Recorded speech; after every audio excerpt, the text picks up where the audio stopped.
Iniisip ng lahat na isa lamang siyang mahina at walang kapangyarihang batang taga-nayon, ngunit sa huli ay naging pinakadakilang hari sa kasaysayan.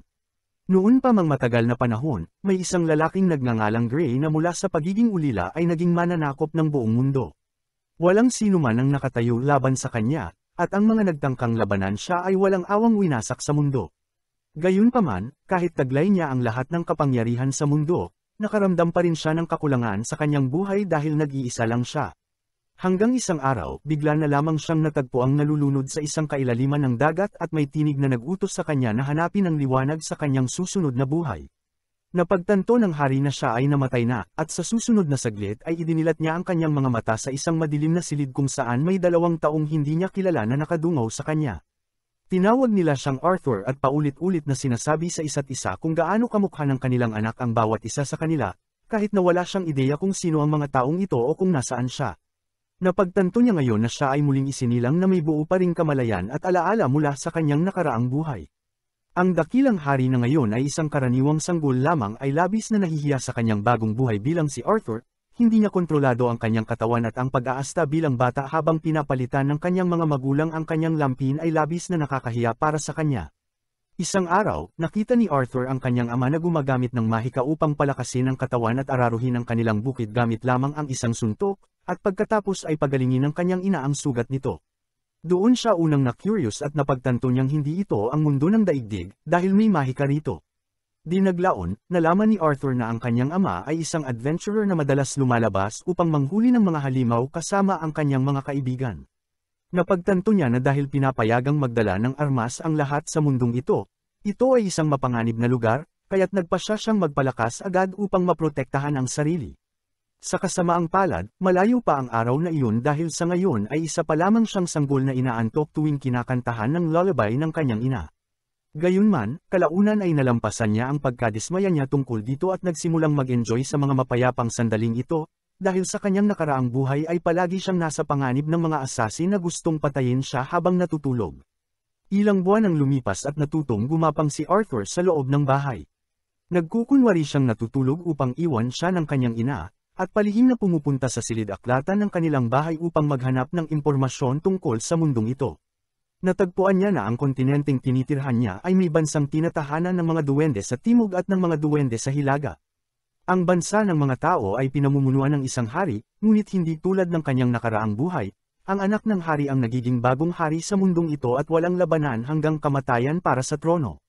Nakakita pa siya ng isa pang aklat na nagsasaad tungkol sa mahika, at napagtanto ni Arthur na ang mahika ang dahilan kung bakit atresado ang mundong ito pagdating sa siyensya at teknolohiya. Natutunan niya na humigit kumulang 1% lamang ng populasyon ang may kakayahang gumamit ng mahika at ang kapasidad ng isang tao sa mahika ay karaniwang namamana sa kanilang mga magulang. Ayon sa aklat, may 2 pangunahing uri ng mga gumagamit ng mahika. Una ay ang mga augmenter na gumagamit ng mana upang palakasin ang kanilang pisikal na kakayahan at lumaban bilang mga mandirigma.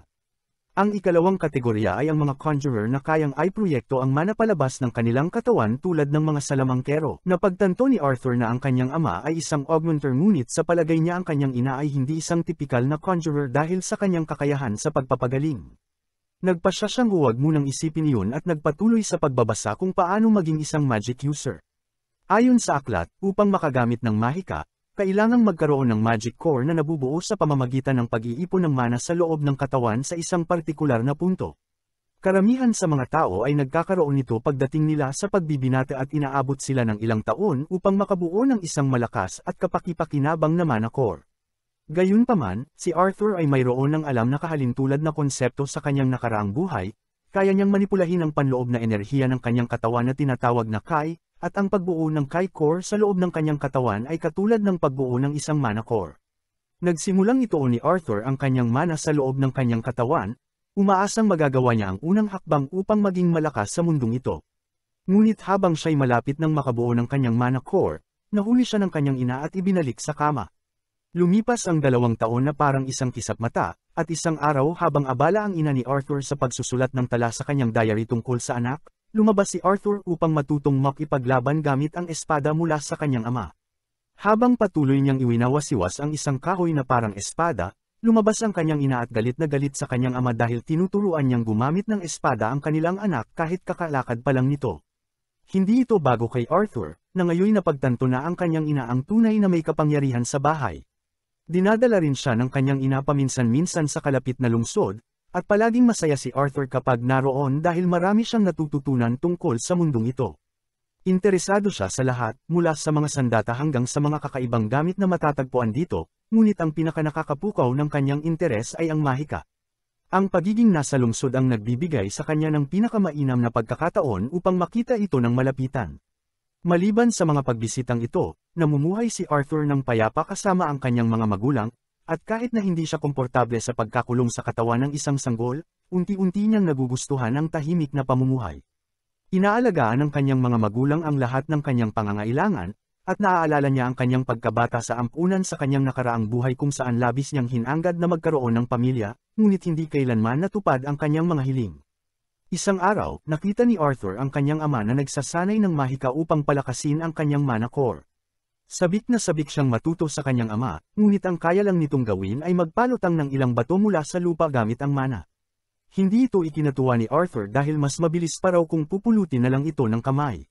Ngunit lumapit ang kanyang ina at sinabi sa kanya na hindi iyon ang pinakamahusay na kakayahan ng kanyang ama, at mas magaling ito sa ikalawang subok.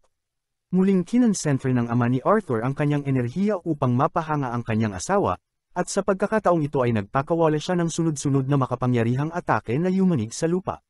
Ngayong pagkakataon, labis na humanga si Arthur sa kakayahan ng kanyang ama, at kumpiyansa ang kanyang ina na paglaki ni Arthur ay magiging isang malakas na mandirigma rin siya.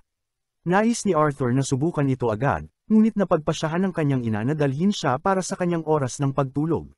Dumaan sila sa aklatan at nakiusap si Arthur na gusto niyang magbasa ng mga libro. Mariin siyang tinanggihan ng kanyang ina, ngunit binigyan niya ito ng inosenteng tingin na hindi nito matiis. Sa huli, iniwan siya ng kanyang ina sa aklatan habang lumabas ito upang samahan ang kanyang asawa. Nagsimulang ituon ni Arthur ang lahat ng mana sa kanyang katawan upang mabuo ang kanyang mana core, na sinusubukan na niyang gawin sa loob ng 2 taon. Pakiramdam niya'y nasa hangganan na siya ng tagumpay, at bigla na lamang, nabuo ang kanyang mana core sa loob ng kanyang katawan. Bilang resulta, isang malakas na pagsabog ang sumabog at winasak ang kanilang bahay, nasugatan ng ama ni Arthur habang pinuprotektahan ang kanyang asawa.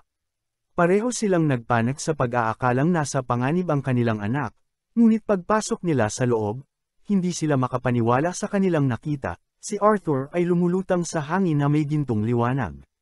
Ngumiti si Arthur nang may kumpiyansa at idineklara na kaya na niyang gumamit ng mahika. Bumaba siya at nagsimulang lumakad papalapit sa kanila nang biglang bumagsak ang mga guho mula sa bubong patungo sa kanya. Natarante siya at inakalang ito na ang katapusan ng kanyang buhay, ngunit parehong tumalon ang kanyang mga magulang upang iligtas siya mula sa pagbagsak ng mga debris. Doon lang niya naunawaan na tungkulin ng kanyang mga magulang ang iligtas siya, ngunit nang sila'y nagsimulang umiyak, nalito siya.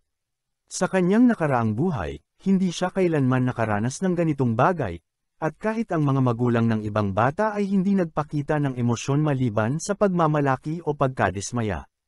Habang iniisip niya kung ano ang bagong damdaming ito, napaiyak din si Arthur at kusang yamakap sa kanyang ina. Makalipas ang ilang taon, si Arthur ay isa ng batang lalaki na nagsisimula ng matutong makipaglaban mula sa kanyang amang si Reynold. Siya at ang kanyang ama ay magkaharap sa hardin kung saan sinusubukan ng kanyang ama na ibigay sa kanya ang paborito niyang guwantes, ngunit tinanggihan ito ni Arthur dahil alam niyang wala pa siyang sapat na lakas upang gamitin ito sa kanyang edad. Sa halip, pinulot niya ang isang kahoy na espada at ganoon din ang ginawa ng kanyang ama. Agad na umatake si Arthur, sinusubukang makapagsagawa ng 3 sunod-sunod na pag-atake, ngunit mas malakas ang kanyang ama at madaling nabablock ang lahat ng kanyang tira. Napagtanto ni Arthur na ginagamit ng kanyang ama ang mahika upang palakasin ang kanyang baston kaya't ginawa rin niya ito at pinuno ng mana ang kanyang kahoy na espada. Pagkaraan, muling umatake si Arthur at laking gulat ng kanyang ama nang mabali ang kanyang baston. Ngumiti si Arthur at sinabing mas maganda ang kahoy niya kaysa sa kanyang ama, ngunit iginiit ng ama na mas mahalaga ang stamina. Gayunpaman, napagtanto ng kanyang ama na si Arthur ay isang henyo, kaya't nagdesisyon siyang kausapin ang kanyang asawa tungkol sa pagpapadala kay Arthur sa bayan upang maturuan ng isang tunay na guro. Labis itong tinutulan ng kanyang inang si Alice dahil ayaw niyang mawalay sa kanyang mahal na anak na 4 na taong gulang pa lamang. Iginiit ni Reynold na sa edad na 4 ay mas malakas na ang kahoy ni Arthur kaysa sa kanya, kaya nararapat lamang na sanayin ito ng isang bihasang mandirigma. Ngunit bago pa sila makapagdesisyon, sumingit si Arthur at iminungkahing lahat sila ay sumama na lang, at kahit na mukhang hanggal ang ideya, agad na pumayag ang kanyang mga magulang, marahil dahil hindi pa sila apektado ng krisis sa pabahay sa mundo nila. Makalipas ang ilang araw, dumating ang mga dating kasama nina Alice at Reynold upang sumama sa kanilang paglalakbay, at ipinakilala ni Arthur ang kanyang sarili sa kanila. Binubuo ang lumang grupo ng kanyang mga magulang nina Adam ang leader, Angela ang babaeng malaki ang future, Gerd ang Jonella, Helen ang tirador, at Jasmine ang tila emo na misteryosang babae at mukhang may crush kay Arthur.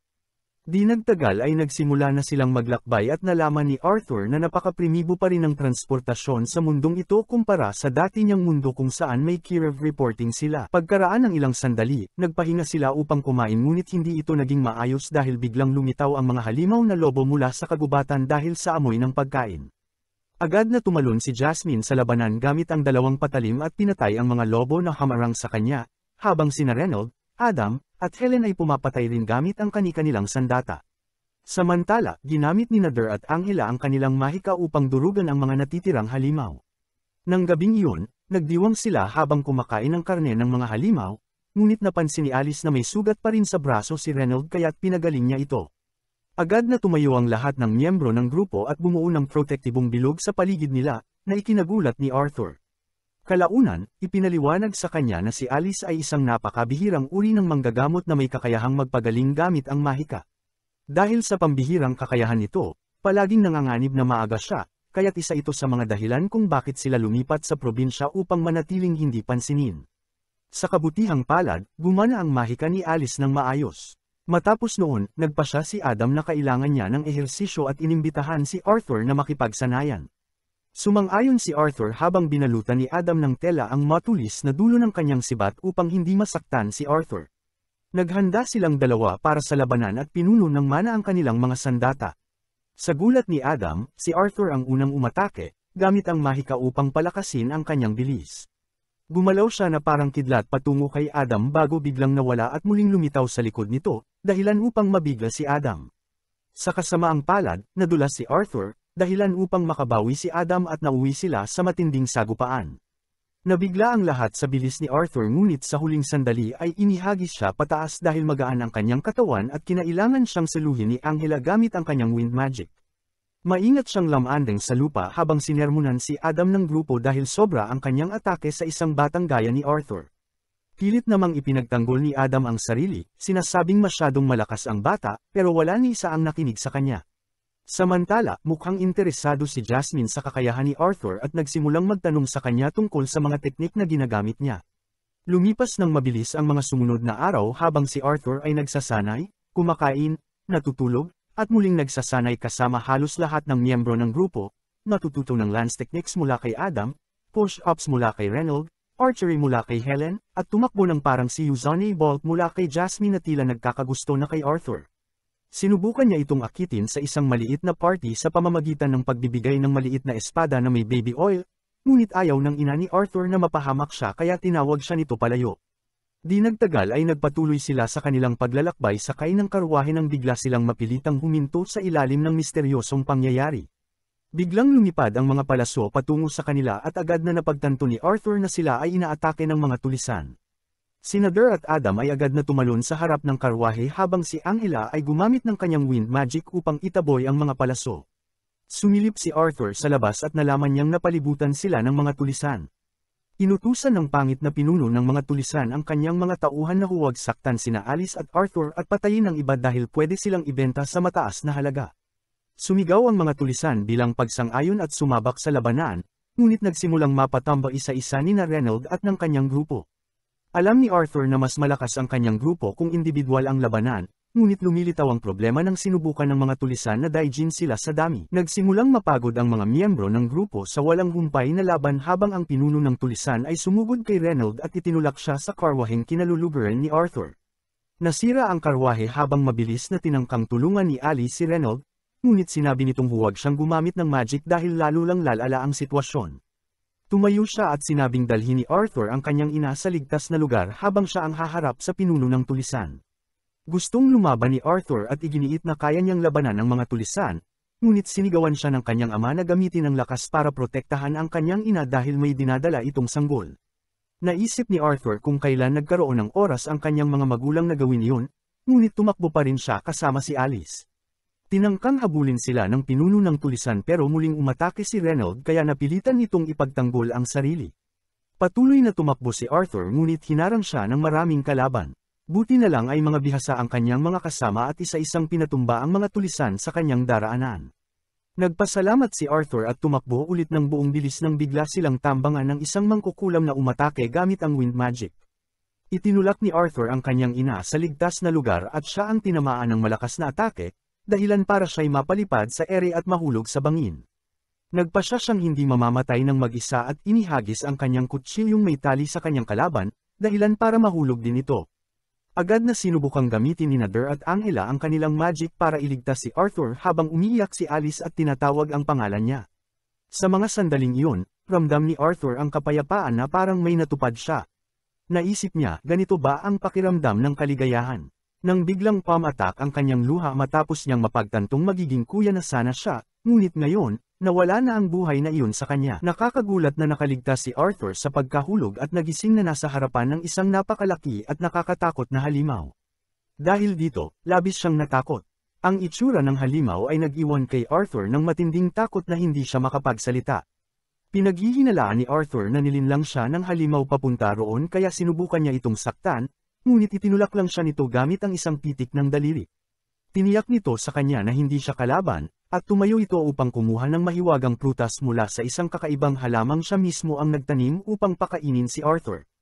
Iniisip niyang kailangan nito ng pagkain at nutrisyon para gumaling ang mga sugat. Hindi makapaniwala si Arthur na ang nakakatakot na halimaw ay umaakto bilang mapagkalingang ina sa kanya. Duda siya sa mga intensyon nito. Ngunit habang patuloy na sumasakit ang kanyang mga sugat at hindi siya makagalaw, nagsimula siyang umiyak ng hindi mapigilan. Nangako ang babaeng halimaw kay Arthur na sasagutin niya lahat ng tanong nito. Kaya sinamantala ni Arthur ang pagkakataon at kinain ang pagkain. Nang matupad ang kondisyon, tinanong niya kung ligtas ang kanyang mga magulang. At sinabi nito na bagamat hindi siya makalabas ng kuweba, gamit ang kanyang spatial awareness ay nakumpirma niyang tinalo ng pamilya ni Arthur ang lahat ng mga tulisan at umalis sa lugar ilang araw na ang nakalipas. Labis ang ginhawang naramdaman ni Arthur nang marinig na ligtas ang kanyang ina, ama, at ang kanyang kapatid na isisilang pa lamang, at nagpasalamat siya sa halimaw sa pagliligtas ng kanyang buhay. Hindi niya alam kung ano ang itatawag dito. Ganoon din tayo. Kaya ipinakilala ng halimaw ang sarili bilang Sylvia, at tila may malalim itong mga lihim. Ilang araw pang nanatili si Arthur sa pangangalaga ni Sylvia, patuloy na kumakain ng mga prutas na nagpapabilis ng kanyang paggaling hanggang sa tuluyang gumaling ang kanyang mga sugat. Ngayong kaya na niyang gumalaw, nais na niyang makauwi. Ngunit ayon kay Sylvia, nasa teritoryo sila ng mga mababangas na halimaw at tulisan, at kung siya lang mag-isa ay hindi siya makakaligtas kahit isang araw.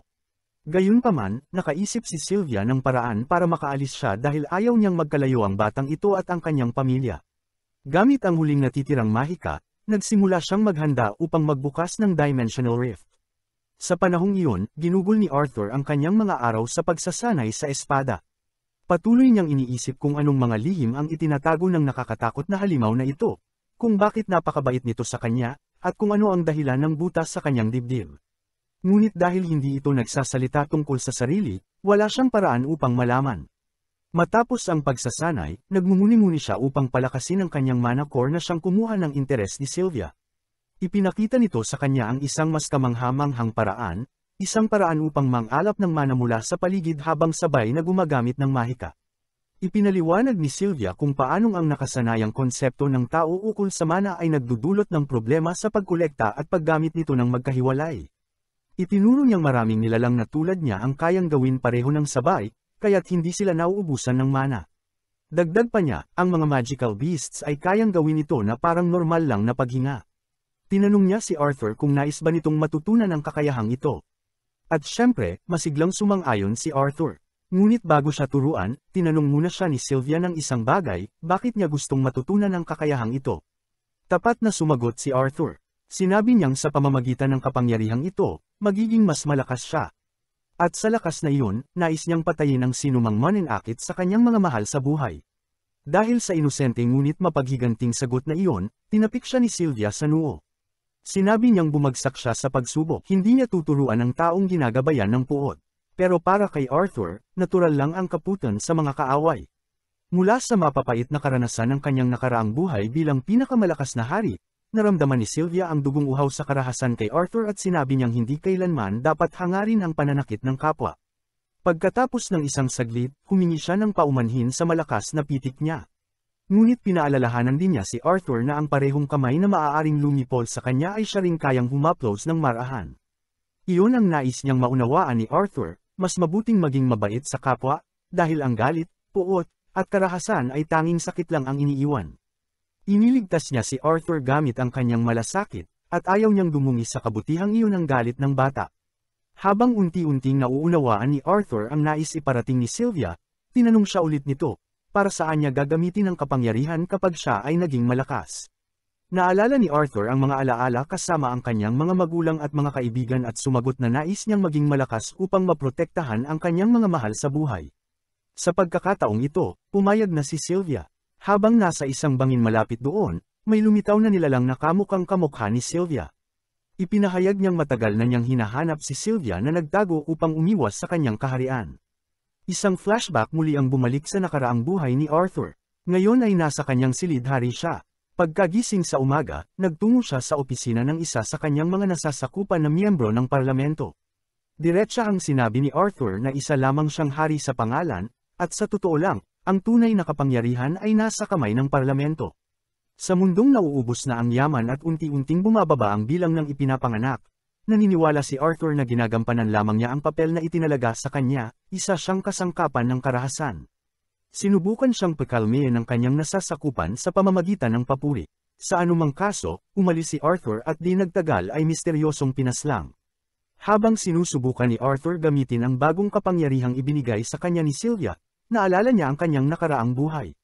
Sa buhay na iyon, alam niyang hindi lahat ay pinagpala, ngunit ang tanging layunin niya ay mabuksan ang kakayahang gamitin ang kapangyarihan ni Goku. Sa sandaling iyon, damaloy sa kanya ang kapangyarihan at lubusan siyang napuno nito. Ang tanong gaya ng dati, ano ang gagawin niya sa bagong kapangyarihang natamo niya? Habang sinusubukan niyang kontrolin ang enerhiyang dumadaloy sa kanya, bigla siyang itinapon ni Sylvia sa isang bato. Naguluhan siya, ano ang nangyayari? Bakit siya itinatago ng taong nag-alaga sa kanya? Sinabi ni Sylvia na huwag siyang matakot ngunit kailangan niyang manatili roon ng kaunti. Sa loob ng bato, nasaksihan niya ang isang kamangha-manghang bugzo ng kapangyarihan. May isa pang nilalang na kamukhang kamukha rin ni Sylvia ang dumating. Matagal na itong nagmamanman at hinahanap si Sylvia. Nabigla si Sylvia na natagpuan siya nito at inamin nitong sinundan nito ang amoy ng dugo. Hiniling nitong sumama siya agad, ngunit tumanggi si Sylvia. Handa siyang lumaban hanggang kamatayan. Nang umatake ang nilalang, nagbago si Sylvia sa kanyang tunay na anyo. Nagyelo ang buong paligid habang bumuga siya ng hamog. Isa nga siyang makapangyarihang dragon. Nang makita siya sa ganitong anyo, binalaan siya ng nilalang na ang paggamit ng ganitong kapangyarihan ay papatay sa kanya. Ngunit wala siyang pakialam sa kamatayan. Para sa kanya, nabuhay siya ng may biyaya at tanggap na niya ang kanyang katapusan. Kaya kahit kapalit ay kamatayan, hindi siya susuko. Nagsimula ang isang matinding labanan na pinanood ni Arthur nang walang magawa mula sa kuweba. Nabigla siya sa tindi ng lakas ng dalawang nilalang. Tulad ng inaasahan, lumaban din ng buong lakas ang nilalang. Mukhang siya pa ang nananalo hanggang sa inilabas ni Sylvia ang kanyang tagong sandata. Ipinagyelo niya ang buong lugar, dinakip ang nilalang, at binuksan ang kuweba upang palabasin si Arthur. Paglabas niya, nabigla siya. Nakita niya ang tunay na anyo ni Sylvia. Isa siyang dragon. Binuksan niya ang langit sa itaas at sinabi kay Arthur na maaari na siyang umalis. Ibinigay na niya ang kapangyarihang tutulong sa kanya upang makabalik sa kanyang tahanan. Tinanong niya si Arthur kung ano ang gagawin niya sa kapangyarihang iyon. Hiling niya na huwag siyang matupok ng galit o puot. Sumagot si Arthur na gagamitin niya ang kapangyarihan upang protektahan ang kanyang pamilya. Ngumiti si Sylvia. Ayaw niyang mamuhay si Arthur sa kalungkutan o galit. Para sa kanya, ang kapangyarihan ay hindi upang lumaban o maghayganti. Sa halip, nais niyang ito'y maging paraan upang magpakalat ng pag-ibig. Lubos siyang naantig sa tugon ni Arthur. Bago siya tuluyang paalisan, ibinigay niya kay Arthur ang isang itlog ng dragon at isang balahibo, at iniutos na balutin ang itlog gamit ang balahibo. Pagkatapos, hinawakan niya si Arthur at bigla itong napuno ng matinding enerhiya. Isang nagniningning na linya, tulad ng tattoo, ang lumitaw mula sa kanyang mga daliri pababa sa kanyang braso, napunit ang kanyang pangitaas, lumantad ang marka. Inamin ni Sylvia na maaari niya sanang pauwiin si Arthur noon pa. Alam niya kung paano. Akala ni Arthur ay pinanatili siya roon dahil delikado pa sa labas. Ngunit isiniwalat niya ang katotohanan, gusto niya ang presensya ni Arthur. Ang makipag-usap, ang may makasama, matagal na niyang hindi naranasan iyon. Isang mahalagang regalo ang naging presensya ni Arthur para sa kanya, at tunay din namang nagustuhan ni Arthur ang pananatili niya roon. Marami siyang natutunan kay Sylvia, isang emosyonal na pamamaalam. Sa gitna ng luha, nang hinayang si Arthur na wala siyang magawa upang protektahan si Sylvia. Naalala niya kung paano siya nito tinuruan at pinalakas. Pinuno siya nito ng pagmamahal at pag-aaruga. Ngunit sa kabila ng lahat, hindi niya ito mailigtas. Nararamdaman niya ang taos-pusong kalungkutan. Napaluha siya habang inaalala ang pangakong binitiwan niya sa kanya. Pakiramdam niya ay nabigo siya. Ngunit ang lahat ng ito ay walang halaga para sa kanya. Nabuhay siya ng isang buhay na pinasasalamatan niya. Ngunit sa isang mahinahong ngiti, sinabi niya sa kanya na wala siyang pakialam kung anuman siya, isang dragon man o halimaw. Ang tanging alam niya ay isa siyang pamilya. Tinukso siya nito, tinanong kung paano niya siya matatawag na pamilya gayong may ina na naghihintay sa bahay. Habang iniisip ito, ngumiti siya at sinabi, kung ganon, ikaw ang lola ko. Tumagos sa puso ang salitang, lola. Tumimo ito sa kanyang kaluluwa. Kahit si Sylvia na isang dragon ay nilamon ng damdamin. Napaluha siya. Hiniling niyang tawagin siya ulit nito. Tinupad niya iyon. Habang tinatawag siyang, Lola, dahan-dahan siyang humiga, kontento sa naging buhay. Kinuha ni Arthur ang itlog at balahibong iniabot sa kanya, at bumukas ang langit. Panahon ng umalis, ngunit ayaw pa niyang lumisan. Nakiusap siya na sumama ito sa kanya, ngunit hindi ito tumugon. Tuluyang nagsara ang lagusan. Habang siya'y umaalis, pinakawalan ni Sylvia ang selyadong mundo at muling lumakas ang kanyang kalaban. Bigla siyang bumagsak sa lupa na tila ba'y namatay. Lumapit ang nilalang, nagtataka kung posible bang mamatay ang isang makapangyarihan gaya niya sa isang simpleng atake. Lumapit ito upang suriin, ngunit nagpapanggap lang si Sylvia. Nang mapalapit na ito, iminulat niya ang kanyang mga mata at nagpakawalan ng isang napakalakas na pagsabog ng mana na hindi kayang tiisin ng sinuman. Nayanig ang buong kuweba, umabot hanggang sa ibabaw ang pagsabog. Samantala, patuloy sa pagluha si Arthur habang tinatahak ang daan pauwi. Umalangaw-ngaw sa kalangitan ang tinig ni Sylvia. Ipinaalala niya sa kanya na huwag kalimutan ang kanilang mga pag-uusap. Alam niyang likas ang lungkot, ngunit hiniling niyang ngumiti siya sa kabila nito. Huwag niyang hayaang kainin siya ng pighati o paghihiganti. Ngunit hindi niya iniisip na kaya niyang gawin iyon. Pinayuhan siya nitong huwag pilitin ang ngiti kaagad.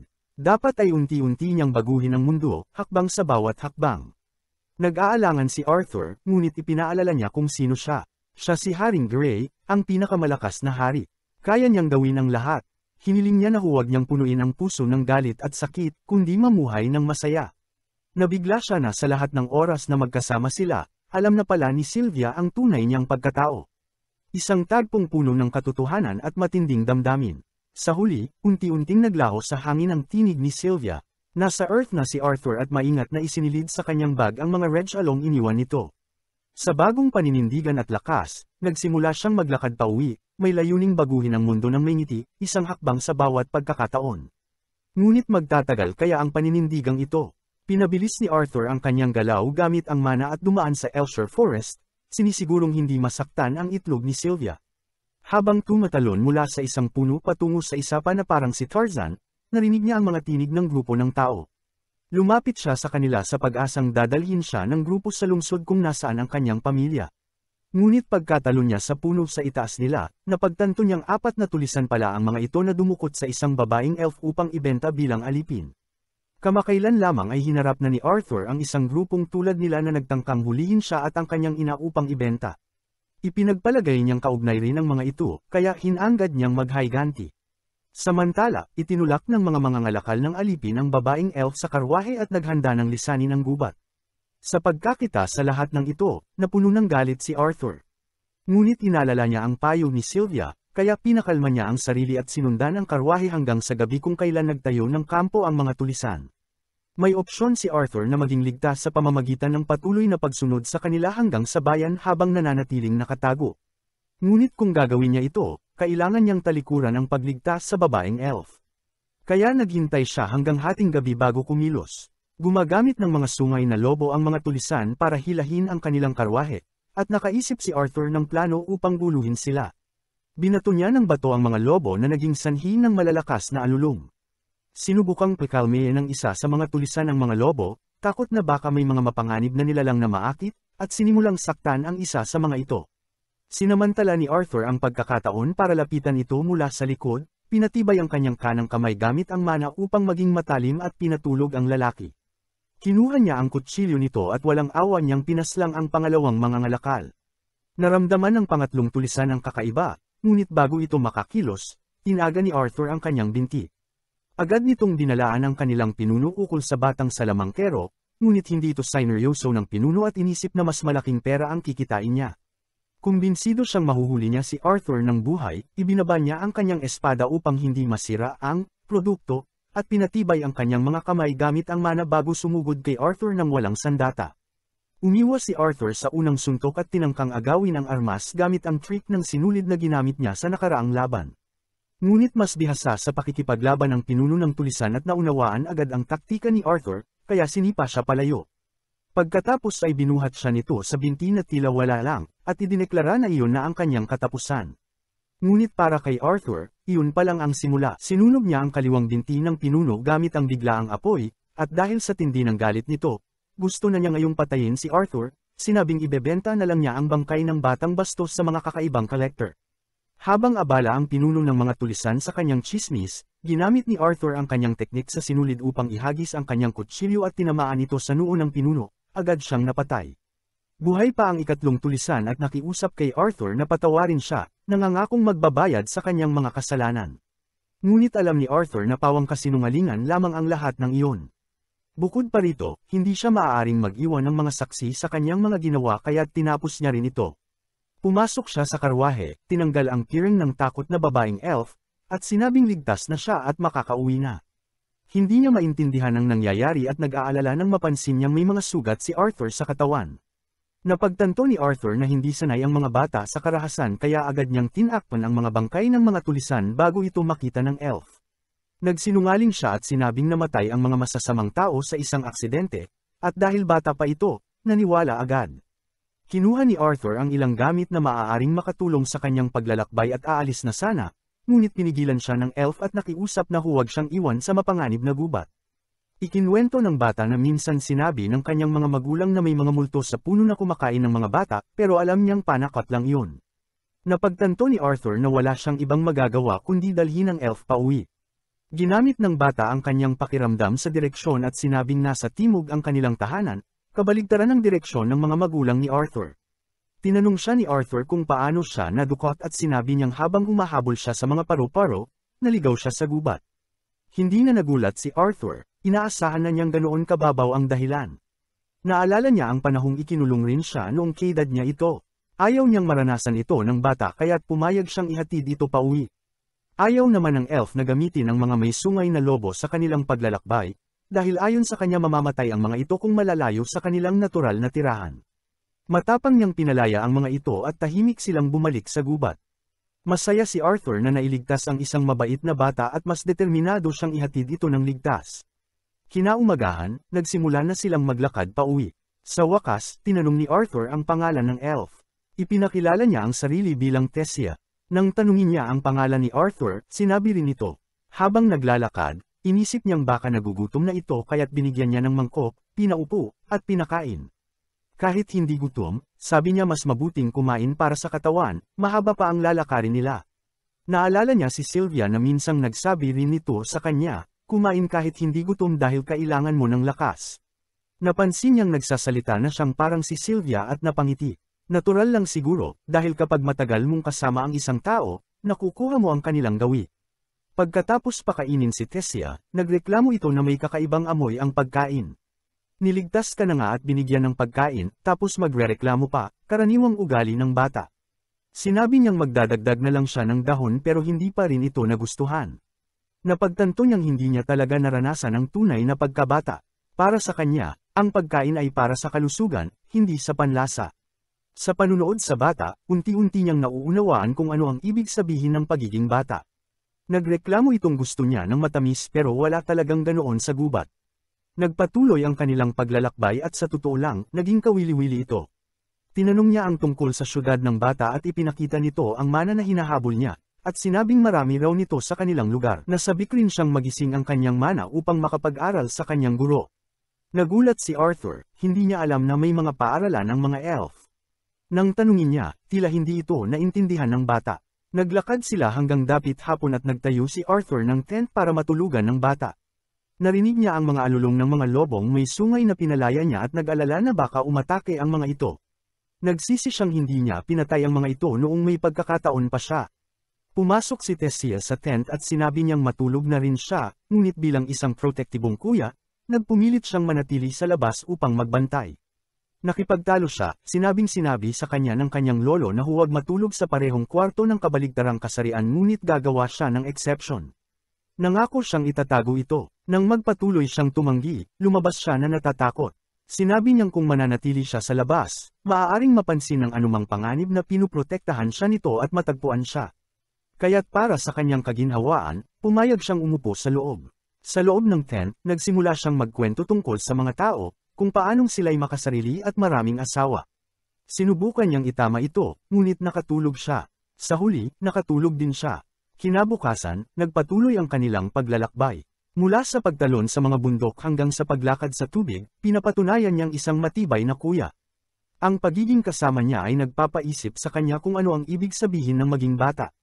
Gayunpaman, mahirap pa rin ang paglalakbay at sa totoo lang, nagsisimula na siyang mag-alala tungkol sa kanyang mga magulang. Samantala, naging komportable na si Tessia sa kanya. Nakikipag-usap siya ng malaya. Sa kanilang daraanan, biglang nakaramdam si Arthur ng matinding sakit sa kanyang mana core. Akala ni Tessia ay pagod lang siya at nagmamadali upang kumuha ng mga halamang gamot habang siya'y nakaakbay sa isang pader. Tumindi ang sakit at pagkatapos ay nilapitan sila ng isang may sungay na lobo. Hindi tamang oras, bumalik si Tessia dala ang mga halamang gamot na tinawag niyang ganon. Si Arthur, bilang isang kuya, sumigaw sa kanya na tumakbo. Inisip niyang handa na ang lobo na umatake sa kanila ngunit hindi ito umatake. Sa halip, ibinagsak nito ang karne mula sa bibig nito at umalis. Nagtaka si Tessia at ngumiti, sinabing, iyan ang gantimpala sa pagiging mabuting bata. Mabuti ba talaga silang mga bata? Niluto nila ang karne at pagkatapos ng isang kagat, sobrang saya ni Tessia. Masarap ito kaysa sa kakaibang pagkain na kanilang natikman kanina. Talaga nga, kapag ang isang bata ay nakakakita ng masarap na pagkain, masaya itong tinatangkilik. Nang subukan ito ni Arthur, sa wakas ay naisip niya kung bakit mas gustong kainin ng mga bata ang matamis. Sobrang sarap kaya nais niyang sana ay nakain na niya ito noon. Sinabi niyang nakahanap siya ng kabute imbes na mga halamang gamot at madalas kinakain ito ng mga babae sa kanilang lungsod. Nagpahinga siya at kumain ng isang kagat. Mali, nang magpatuloy siya sa pagkain, mabilis siyang tumakbo sa banyo. Hindi niya kayang tiisin ang matinding sakit sa tiyan. Napakabigat ng tiyan niya, at hindi niya kayang labanan. Dumaan ang gabi at bumalik sila sa tent.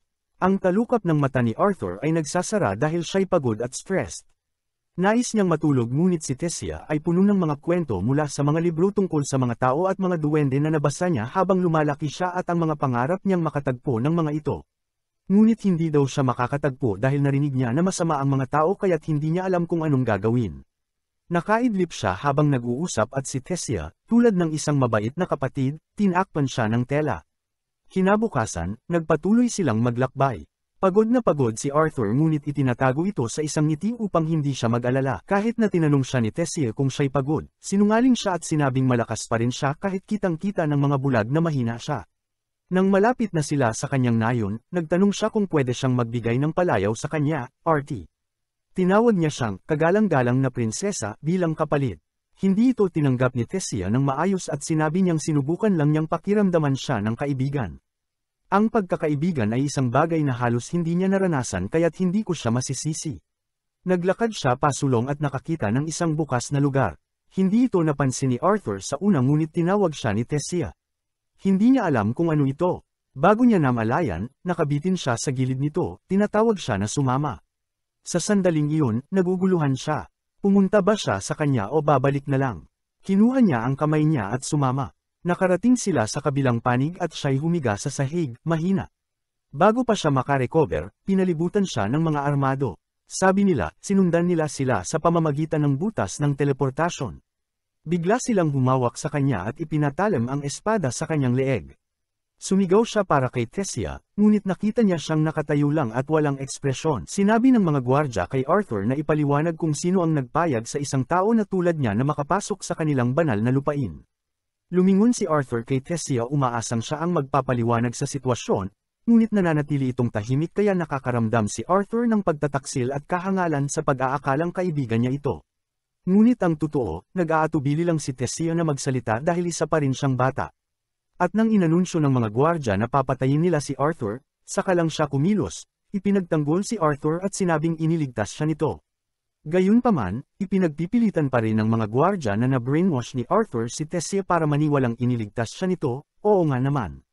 Sa kabutihang palad, ang tanging matalino at matinong lalaki sa lupain ng mga duwende ang dumating mula sa parehong portal at iniutos sa mga gwardya na palayain si Arthur. Siya si Virion Eralith, dating hari ng Eleanor, at personal niyang pinasalamatan si Arthur sa pagligtas kay Tessia, na ibinunyag niyang apo niya pala, ibig sabihin, prinsesa ng kaharian si Tessia. Labis ang pagkagulat ni Arthur sa revelasyong ito dahil hindi niya kailanman inakalang isang maharlika si Tessia batay sa kilos nito habang magkasama sila. Dumating agad ang mga magulang ni Tessia, sina Haring Olduan at Reyna Miriel Eralith, at muling nagkita ang pamilya matapos ang ilang araw ng pagkakahiwalay. Habang sinusuri ni Miriel ang kalagayan ng anak, tinanong ni Olduan kung bakit may tao sa kanilang lugar. Mukhang namana ni Olduan ang IQ ng kanyang ina at hindi gaanong matalino gaya ng kanyang ama dahil agad niyang iniutos na patayin si Arthur. Muling namagitan si Virion at sinabing siya mismo ang nag-utos sa mga gwardya na umatras, at ipinaliwanag kay Olduan na iniligtas ni Arthur si Tessia kahit isa siyang tinatawag na barbarong tao. Suportado ni Tessia ang pahayag ni Virion, nakiusap sa kanyang ama na huwag saktan ng kaibigan at iminungkahing dalhin ito sa kanilang kastilyo. Halatang nag-atubili si Olduan sa ideyang may taong papasok sa kanilang kastilyo, ngunit hindi na siya hinintay ni Tessia at lumapit kay Arthur, sinabing kapag sumama siya, ipagluluto siya ng kanyang paboritong kwek-kwek ng kanilang maharlikang chef, oo, mga panuhol na gumagana lang sa mga bata. Pero bata pa rin technically si Arthur kaya ayos lang. Ayaw ni Olduan na minas ang kanyang pilyang anak kaya pumayag na rin siya. Samantala, lalo pang naging interesado si Virion kay Arthur, na tila may kakaibang kapangyarihan, kaya inimbitahan niya itong makipag-usap sa kanya ng pribado sa ibang pagkakataon. Sa ngayon, sumama muna si Arthur kay Tessia habang nilalakbay nila ang kaharian ng Eleanor, isang artistikong komunidad kung saan may mga tahanang itinayo sa ibabaw at ilalim ng mga puno, at ang mga tao ay namumuhay ng simpleng ngunit payapa. Habang naglalakad si Arthur sa tabi ni Tessia, napansin silang mabuti ng mga tao, na curious kung bakit may tao sa kanilang lugar. Hindi mawala sa isip ni Arthur kung bakit nag-atubili si Tessia na tulungan siya noon, bakit niya ginawa iyon at ano ang ibig sabihin ng seryosong ekspresyon sa kanyang mukha. Hindi niya ito maintindihan at patuloy siyang nababalisa, na tila may kirot sa kanyang dibdib. Gayunpaman, nananatiling maingat si Arthur sa lahat ng bagay sa paligid niya at sinisikap na huwag ibaba ang kanyang bantay. Sa dulo ng lungsod, narating nila ang kastilyo at sa kanilang pagpasok ay sinalubong sila ng 12 ng Elvan na kasambahay na ang tanging layunin ay siguraduhing masaya si Tessia. Ngunit ngayong araw, nais ni Tessia na suklian si Arthur kaya inutusan niya ang kanyang mga kasambahay na ibigay dito ang pinakamahusay na pag-aasikaso na maaaring matanggap, at sinabing iniligtas siya nito. Nang makita niyang nag-aatubili ang iba, tiniyak ni Tessia sa kanila na si Arthur ay isa sa mga bihirang tao na tunay na mabuti ang puso. Pagkatapos ay humarap siya kay Arthur at tinanong kung ano ang gusto nitong gawin, kumain ng kwek-kwek, maglaro, magtanghalian, o magayos muna. Pero bago gawin ang alinman sa mga iyon, nais munang makausap ni Arthur ang mga magulang ni Tessia tungkol sa nangyari sa gubat dahil wala pang naipapaliwanag. Tinipon niya ang lahat sa silid pulong para sa isang seryosong pag-uusap, pero si Tessia ay tila nasa sarili niyang mundo at nagdala ng coke at kwek-kwek para sa lahat, marahil iniisip niyang isa itong coke party kaysa seryosong usapan. Pagkatapos, formal na ipinakilala ni Olduan ang sarili, ang kanyang asawang si Miriel, at ang kanyang amang si Virion kay Arthur. Ipinakilala rin ni Arthur ang sarili bilang isang karaniwang batang isinilang sa isang liblib na baryo sa kaharian ng Sapin. Lumuhad siya sa harap ni Olduan at inaming bilang isang karaniwang mamamayan, hinding-hindi siya magkakaroon ng pagkakataong makita ang isang hari, lalo na't makaupo sa parehong silid ng isang haring elfo. Ipinahayag niya ang kanyang taos-pusong pasasalamat sa ibinigay na pagkakataon.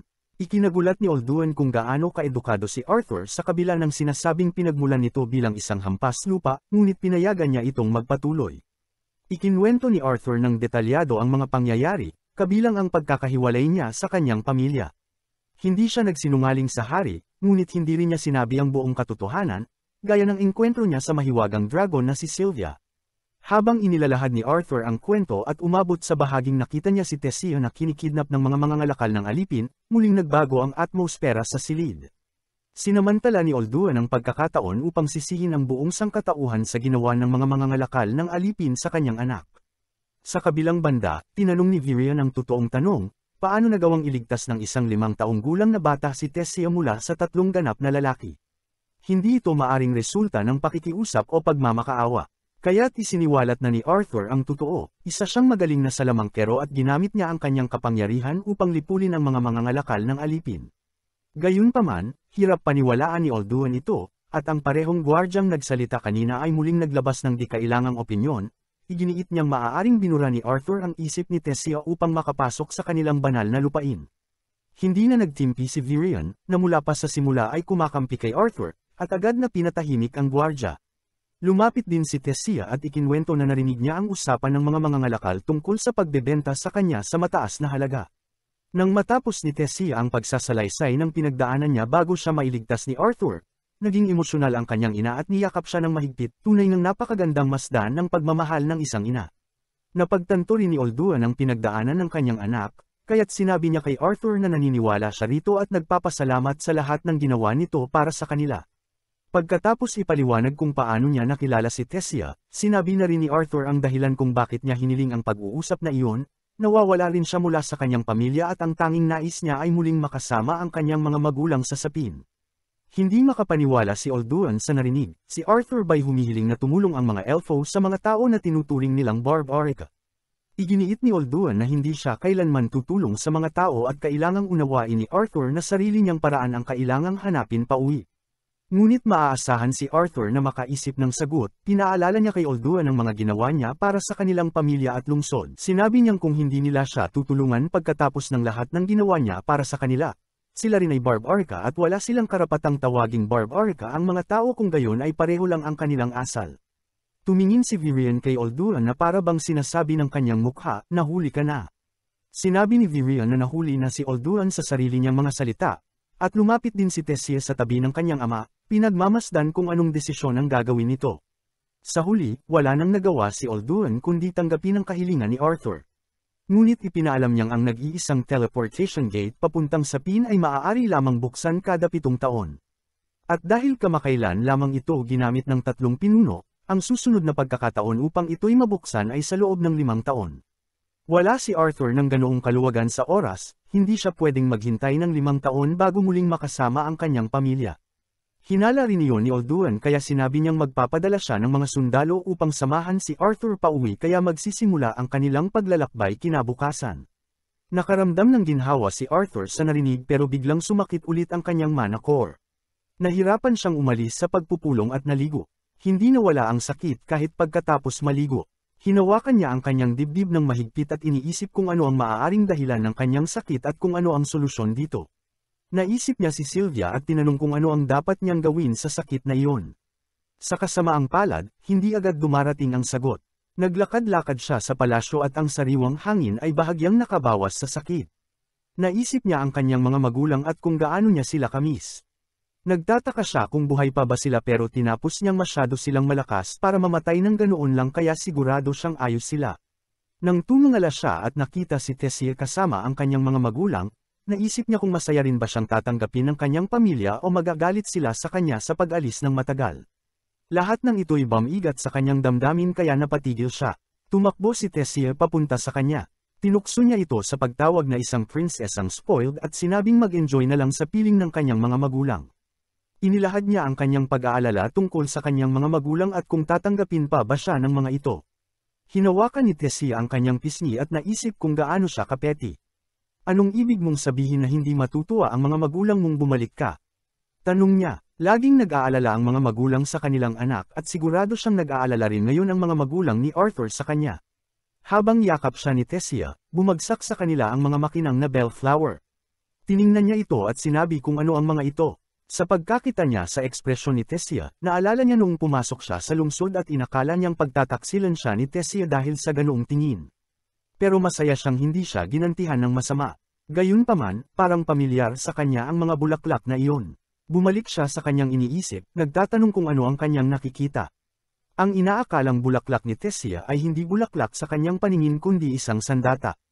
Nakita na niya ito noon habang siya'y lumalaban. Humingi siya ng tawad kay Tessia at nagtaka ito kung bakit. Sinabi niyang gusto rin niya ang mga bulaklak, tapos ibinato niya ito pabalik sa nagpadala. Sa kanyang gulat, ang nagpadala ay si Virion. Tinanong niya kung bakit inaatake ni Virion ang sarili nitong apo. Ngunit ngumiti si Virion at sinabing sino bang aatakihin ng ganoong bagay. Lumapit si Tessia kay Virion at nakiusap na huwag niyang guluhin si Arthur. Sinabi niyang mabuting tao si Arthur at hindi katulad ng ibang tao. Nakiusap siyang tigilan na si Arthur. Hindi ito tinuring ni Virion na pananakot. Sinabi niya ngayon lang siya nakakita ng isang taong kawili-wili at hindi niya ito basta bibitawan. Ginamit niya ang mahika upang paupuin si Tessia at kumuha ng patpat para makipagdulo kay Arthur. Sino ang mananalo sa laban? Nagsimula ang laban at ibinigay ni Arthur ang lahat ng makakaya. Ginamit niya ang lahat ng kanyang mana upang lumaban pero napansin niyang mas mabilis si Virion sa kanya. Kahit anong pilit niya, hindi siya makalapit kay Virion. Nang sumubok siya ng malakas, nabali ni Virion ang kanyang patpat at muntik ng tamaan si Tessia pero naprotektahan niya ito. Nagdesisyon siyang gumamit ng mahika. Napakalakas ng ginamit niyang mahika, nakaunti lang ang makakaligtas, pero hulaan mo kung sino ang pumihil sa mahika niya, si Virion. Pagkatapos ng ilang pagsubok, matagumpay niyang natamaan sa ulo si Virion. Nagulat si Virion pero lalo lang siyang nasabik sa laban. Humingi siya ng ikalawang round pero tumayo si Tessia mula sa kinalalagyan at kiniliti ang puwet ni Virion, sinabing tigilan na si Arthur. Sinabi niyang hindi si Arthur ang batang iniisip ni Tessia at kung may nambuli sa laban, si Arthur iyon na nambuli sa kanya. Ayaw tanggapin ni Arthur ang papuring iyon at sinabing masyadong mataas ang pagtingin sa kanya ni Virion. Inalok siya ni Virion na maging disipulo nito. Maaaring magandang ideya iyon at sa totoo lang, pinag-iisipan niya rin. Pero naalala niya ang kanyang mga magulang at ang pangambang baka hindi nila alam na ayos lang siya. Kaya sa palagay niya, hindi ito magandang kasunduan. Sinabi niya kay Virion ang kanyang pag-aalala pero ipinaalam ni Virion na may paraan upang iparating sa kanyang mga magulang na siya'y ligtas kahit hindi umuwi. Sinubukan niyang alamin pa at may ipinasok si Virion sa kanyang katawan. Naramdaman na naman niya ang sakit sa kanyang mana, at pinatunayang tama ang hinala ni Virion, nakuha niya ang Beast Wheel. Sinabi ni Virion na ang tanging paraan para mabuhay siya at hindi mamatay ay ang maging disipulo nito. Mahirap ang pagpiling ito para kay Arthur. Ano kaya ang magiging desisyon niya sa huli? Natagpuan ni Arthur ang sarili sa isang kalagayan na hindi siya makagalaw. Masakit ang kanyang dibdib sa matinding kirot. Habang pinipilit niyang pigilan ang sakit, may maitim na aura na lumabas mula sa kanyang dibdib. Naging anyo ito ng isang misteryosong nakakatakot na nilalang. Natakot si Arthur at ipinikit ang mga mata, iniisip kung ang halimaw na ito ay bunga ng kanyang mga kinatatakutan o marahil ng kanyang mga responsibilidad. Habang papalapit ang halimaw para saktan siya, may mahinang tinig na tumawag sa kanya, si Tessia. Napakalma siya ng boses ni Tessia at nagising siya. Pagmulat ng mata, nakita niyang nakaupo sa ibabaw niya si Tessia. Kaya't naisip niyang baka napunta siya sa mundo ng hentai o kung ano paman. Binati siya ni Tessia ng magandang umaga ngunit hindi siya pinansin ni Arthur at nagkunwaring natutulog muli, tinawag pa si Tessia na halimaw sa kanyang panaginip. Biro lang, sinabi ni Tessia na hinihintay siya ng kanyang lolo sa labas. Pero hindi siya pinakinggan ni Arthur kaya't kinaladkad siya nito palabas ng kama at sinabihang ayusin ang magulo niyang buhok. Sumagot si Arthur na parang buhok ni Tessia ay kamukha ng buhok ng ex mo kanina. Habang nagbibihis si Arthur, tinanong siya ni Tessia kung mananatili ba talaga siya. Sumagot si Arthur na hindi pa siya sigurado, at tinawag pa siyang prinsesa. Naiinis na si Tessia sa formal na pakikitungo sa kanya ni Arthur gayong magkaibigan sila. Pinarusahan siya ni Tessia sa pamamagitan ng pagpisil sa likod at sinabing magagalit siya ng husto kapag tinawag siyang prinsesa muli. Pero ang sabi ni Arthur, galit na nga siya ngayon, kaya nagtaka siya kung pwede pa siyang mas magalit. Pagkatapos maghanda, lumabas sila ng kastilyo at nakita ang karwahe kung saan nakikiusap si Aldwin kay Virion na huwag hayaang manatili si Arthur doon. Si Aldwin at ang kanyang asawa na si Miriel ay may mababaw na galit sa mga tao, gaya ng alam natin. Ngunit hindi nakinig si Virion at sumakay sa karwahe, klarong gusto niya si Arthur at desidido sa kanyang pasya.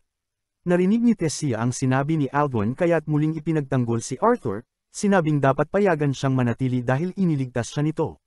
Tumugon si Alduin na siya'y nagpapasalamat pero hindi sapat iyon para payagan ng tao na damumi sa kanilang banal na lupa. Napuno na si Virion at pinatahimik ang kanyang makitid na ulong anak na dapat ay may pinakamataas na kapangyarihan bilang hari. Sinabi niya kina Arthur at Tessia na sumakay na sa karwahe. Pagkaalis ng karwahe papunta sa kaibigan ni Virion, nakatulog si Tessia sa balikat ni Arthur. Sinabi ni Virion kay Arthur na hayaan siyang matulog dahil maaga siyang nagising ngayong mahalagang araw na ito na magtatakda sa kinabukasan ni Arthur. Naawa si Virion sa kanyang apo, sinabing lumaki itong mag-isa at kaya walang kaibigan ay dahil lahat ng taong lumalapit ay may gustong kunin sa kanya, kaya lumalayo siya sa iba. Sa narinig, naintindihan ni Arthur kung bakit ayaw ni Tessia na tinatawag siyang prinsesa. Binanggit ni Virion na si Tessia ay ngumingiti lamang kapag kasama si Arthur, kaya't pinasalamatan niya ito sa pagiging kaibigan ni Tessia at na-realize ni Arthur kung gaano siya pinahahalagahan.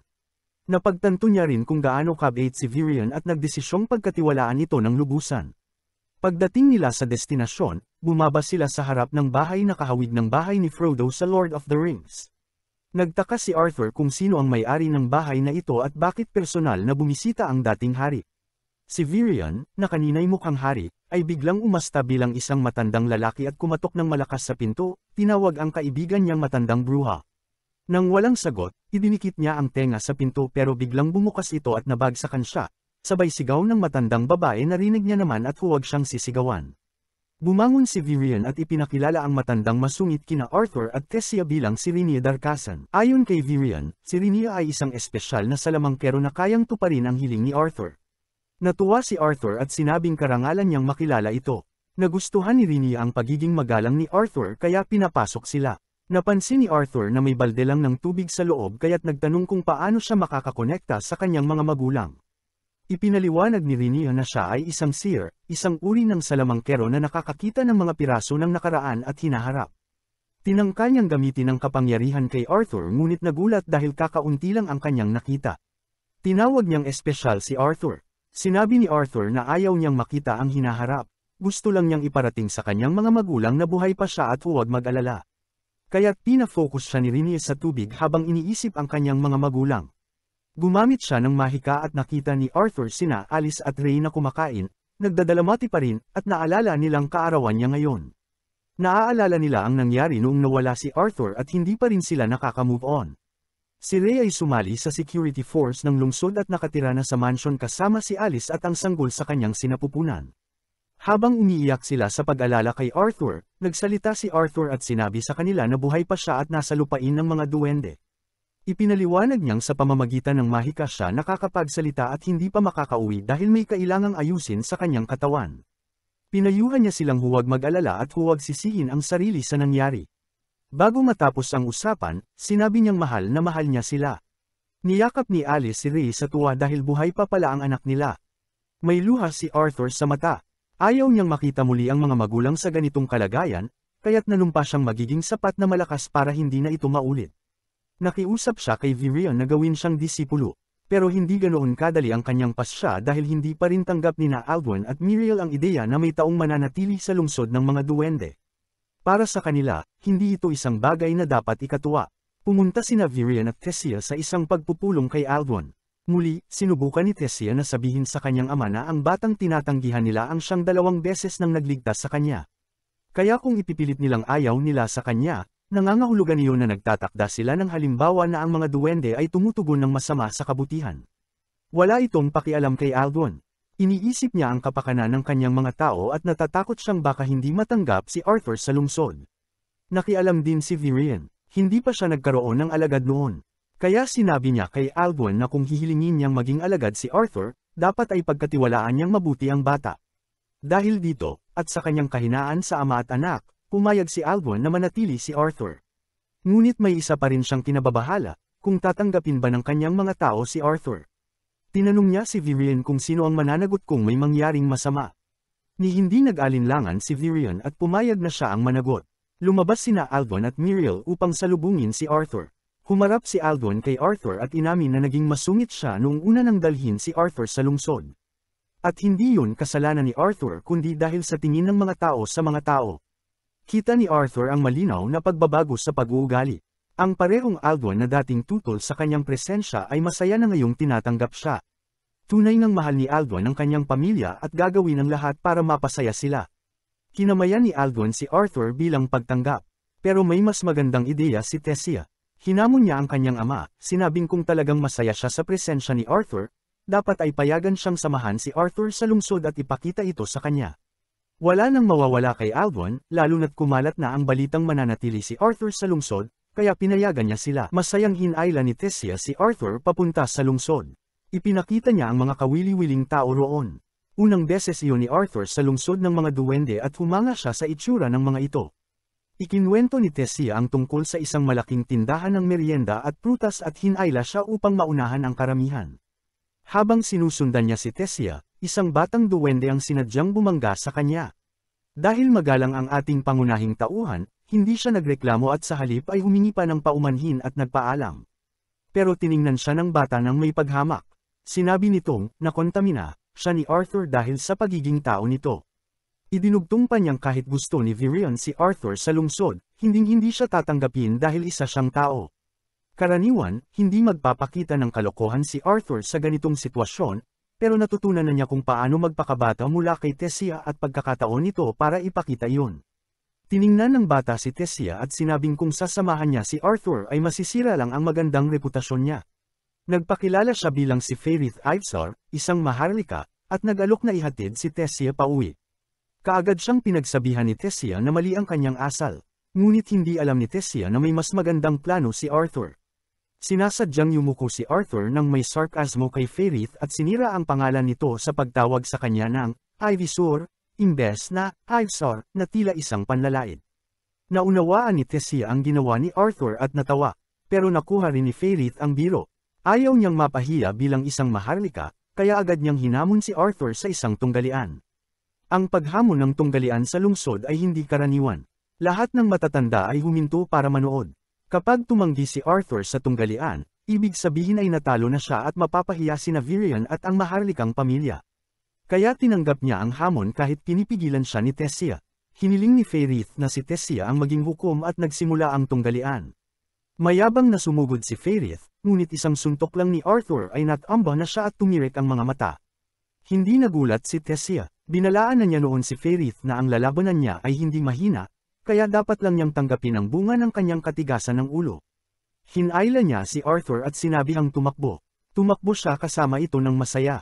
Habang lumilipas ang panahon, naging pamilyar siya kay Tessia at nagustuhan ang pagiging kasama nito. Lumalabas sila ng magkasama, kumakain ng magkasama, at maging sa pagbabasa ay magkasama rin sila. Tuwing sinusubukan siyang apihin ng ibang elf, agad siyang nililigtas ni Tessia. Pagkatapos ng isa sa kanilang araw-araw na paglalakad, tumayo siya sa tabi ng rehas at nakipag-usap kay Arthur. Magsisimula na ang kanyang pagsasanay kinabukasan at tinanong siya nito kung ano ang nararamdaman niya tungkol dito. Mukhang may bumabagabag sa kanya kaya tinanong siya kung ano ang nagpapalungkot sa kanya at kung ayaw na ba niyang ituloy ang pagsasanay. Naalala niya ang naging pag-uusap nila ni Virion kanina. Sa usapang iyon, pinaalala ni Virion sa kanya na nasa isang banyagang lugar siya na walang pamilya o kaibigan na masasandalan. Wala siyang maaasahan kundi ang sarili.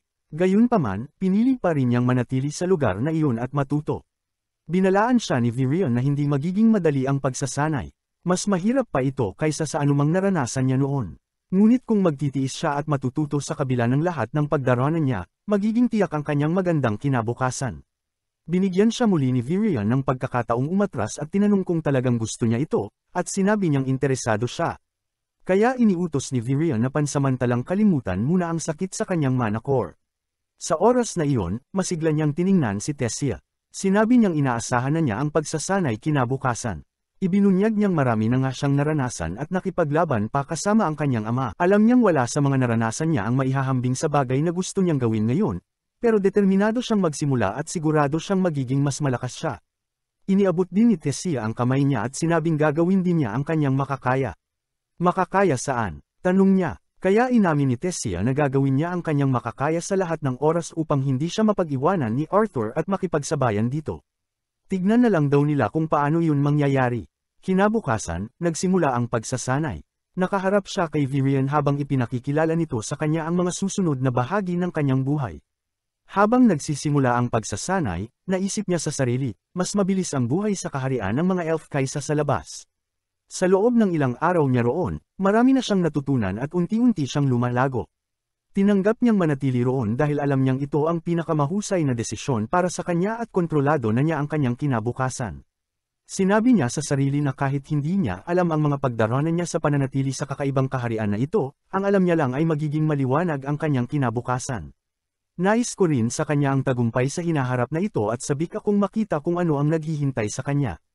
Lumipas ang ilang panahon at natutunan na rin ni Tessia kung paano gamitin ang kanyang mana. Maagang pumunta si Tessia sa kama ni Arthur upang gisingin siya ngunit hindi ito nagising. Kaya ginamit niya ang mana upang gisingin ito. Nagising si Arthur na sumisigaw sa kanya, nagtataka kung bakit hindi siya ginaisang ng mahinahon, pero ngumiti lang si Tessia dahil alam niyang ginaisang niya ito ng mahinahon sa una. Si Tessia at Arthur ay lumabas nang mapansin nilang paalis si Virion upang dumalo sa isang pagpupulong. Habang nagtataka si Arthur kung tungkol saan ang pagpupulong, iniiba ni Tessia ang kanyang atensyon at ipinahayag na gumawa siya ng burger para sa kanya. Ngunit bago pa siya makarik, sinabi agad ni Tessia na kailangan niya itong pasalamatan ng maayos dahil sa effort na ginawa niya. Habang nilalantakan ang burger, tinawag ito ni Arthur na average, bilang biro para inisin si Tessia, na siyang ikinagalit nito. Pagkatapos ng almusal, nagtungo silang dalawa sa training grounds at nagsanay ng bare-handed sparring sa ilalim ng pangangasiwa ni Virion. Maya-maya, binigyan sila ni Virion ng mga kahoy na espada para taasan ang intensity ng kanilang sparring. Muling ininas ni Arthur si Tessia sa pagtawag sa kanya ng Pretty Little Princess. Hindi masyadong nagalit si Tessia at sinabing babanatan niya si Arthur para turuan ito ng leksyon. Habang nasasanay na silang gamitin ang mga kahoy na espada, nagpasya si Virion na itaas pa ang antas ng kanilang pagsasanay. Nang matapos ang sparring, tinipon sila ni Virion at sinimulang talakayin ang tungkol sa mahika. Ayon kay Virion, kapag ang isang tao ay nagising ang mana sa mundong ito, makakakuha siya ng isa sa 4 na elemental affinities, apoy, tubig, hangin, o lupa. Ang elementong kaugnay nila ay bahagyang nakabase sa kanilang lahi. Halimbawa, ang mga duwende ay karaniwang konektado sa hangin.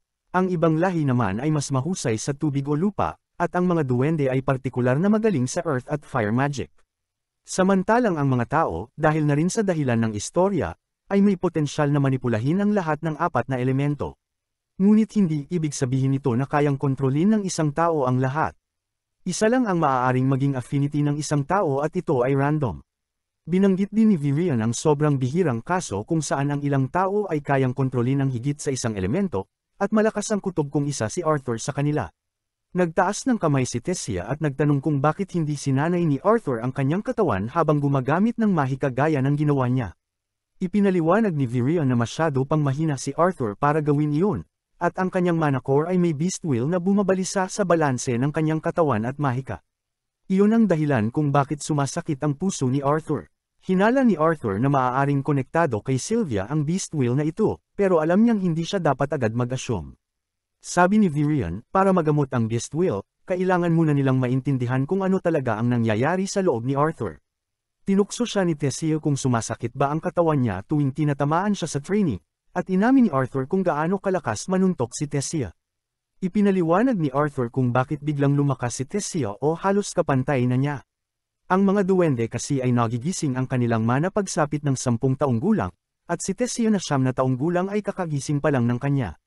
Sa katunayan, nasira pa niya ang kanyang silid habang natutulog. Naalala ko tuloy ng unang magising ang mana ni Arthur at aksidenteng napasabog ang bahay ng kanyang mga magulang noong siya'y sanggol pa. Kaya naman lumakas si Tessia. At para mas mapalakas pa, nagsimula siyang magsanay kasama ni Arthur.